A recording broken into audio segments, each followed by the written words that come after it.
This is a point where you break free from reality because reality isn't even real and it's not even yours. Your reality has been created by men like me and by people with great intentions like your mom and dad and first grade teacher. But the fact still remains that your reality isn't yours until you choose to make it.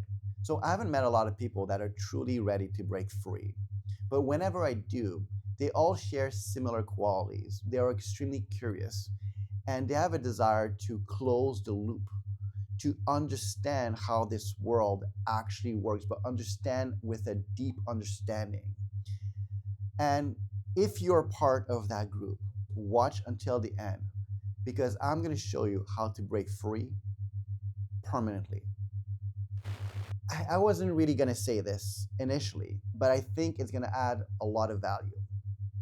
So I'm a bit ashamed to say that in my 20s, I had a mentor. And when I met this mentor one time, he asked me a very weird question. He asked me, Francois, do you ever dream? And I said, yeah, I do. Just the other day, I had a dream where I was being chased. And I looked for my car as a way to escape from who was chasing me. And he said, you looked for your car? Really? How?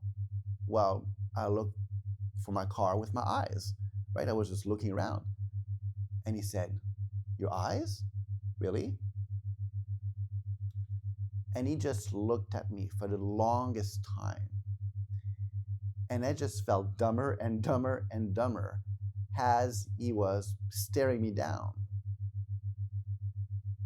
And then, without me answering, he asked, so how did you feel during this dream? I said, well, I was terrified. My heart was racing and my palm was sweating and I was just scared. And he asked me, what were your eyes made of? What was your car made of? What was that fear made of?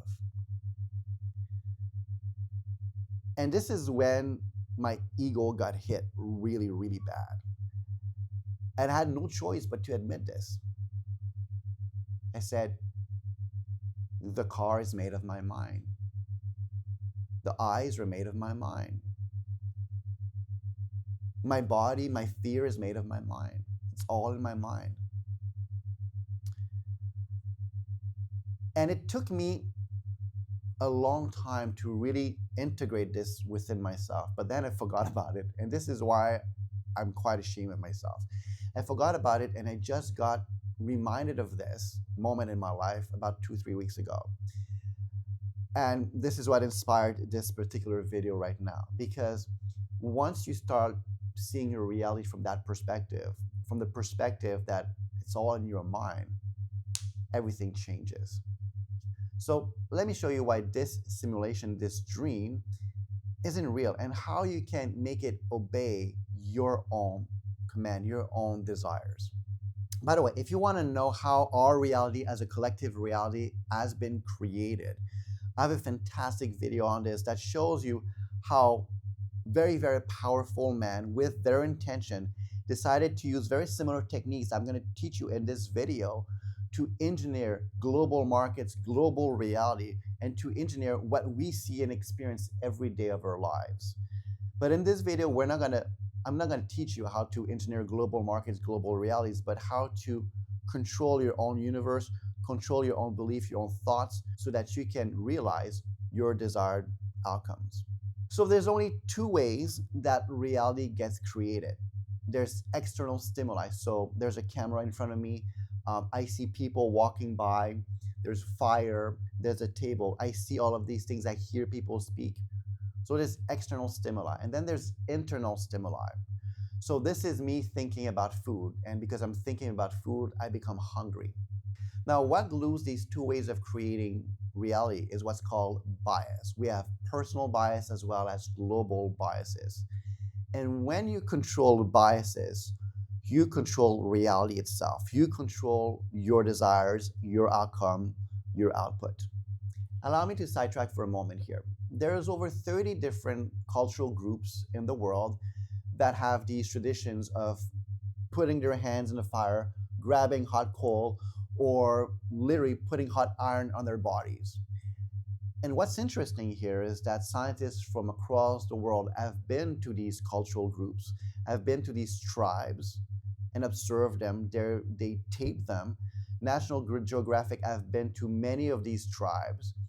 And what they've done is that they've observed these tribe members put their hands in the fire.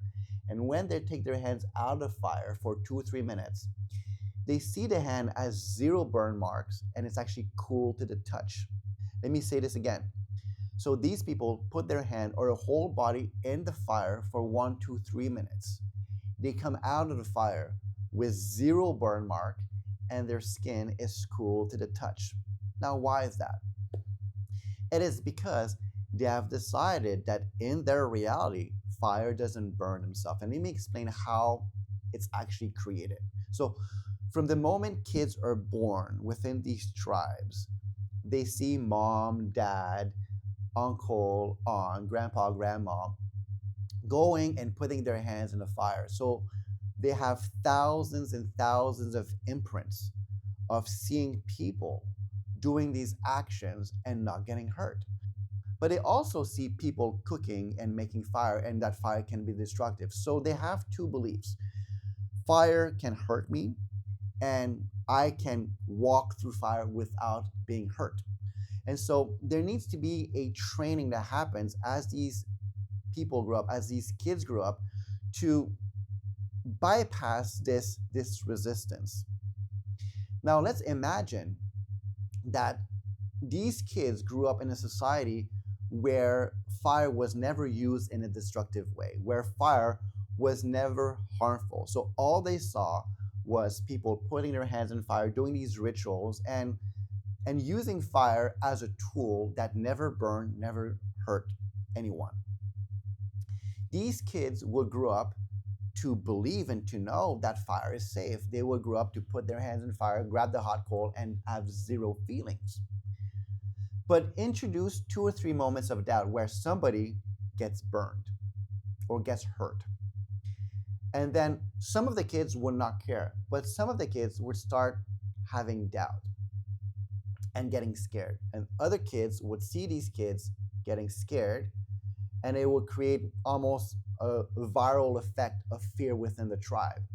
And within 1 or maybe 2 generations, people will start to get really, really scared of the fire. And that tradition of putting their hands in the fire would eventually die. So let's bring this closer to home to make it easier to understand. Let's imagine that you're 6 months old and you're crying and crying and crying. And mom and dad are trying to figure out what's wrong, what to do. And they say, can't you just stop crying? You're driving me crazy. And eventually they figure out that you're hungry. They give you milk and you stop crying. And they say, oh, finally, you're such a good boy. You're such a good girl. You stop crying. Mom and dad are so happy. Even though you did not understand the words that were said because you were only 6 months old, you were able to decode the emotional meaning behind it. Mom and dad were not happy when you were crying, but mom and dad became happy when you stopped crying. Now, what did that teach you? It taught you that expressing yourself was not a good thing. It taught you to suppress your self-expression. Because back then, the only way you could communicate was crying. And you were hungry, you were uncomfortable, and that discomfort had to be communicated. So you cried. But you were taught this is not good. Now, fast forward 2, 3 years, and maybe you're at McDonald's or you're at a cousin's house or whatnot, and you have to eat. And mom and dad tell you, good little boys and girls, wait in line. And so what you do is that you check in your past memories if there's any instances where you wait in line. If so, then yes, you're a good boy, good girl. If there's 2, 3 instances where you did not wait in line, then maybe you start to believe that you are not a good boy or a good girl. And maybe your behavior at that point changes. Maybe you say, you know what, I'm not going to stay in line because I'm not a good boy or I'm not a good girl. Or maybe you're going to say, Well, I have these experiences in my life that prove I'm a good boy and girl, so I'm going to stay in line. And so what happens is that all of these experiences create biases that stack one on top of the other. So we have external and internal stimuli that creates these biases that stack one on top of the other, and that create your identity and your reality.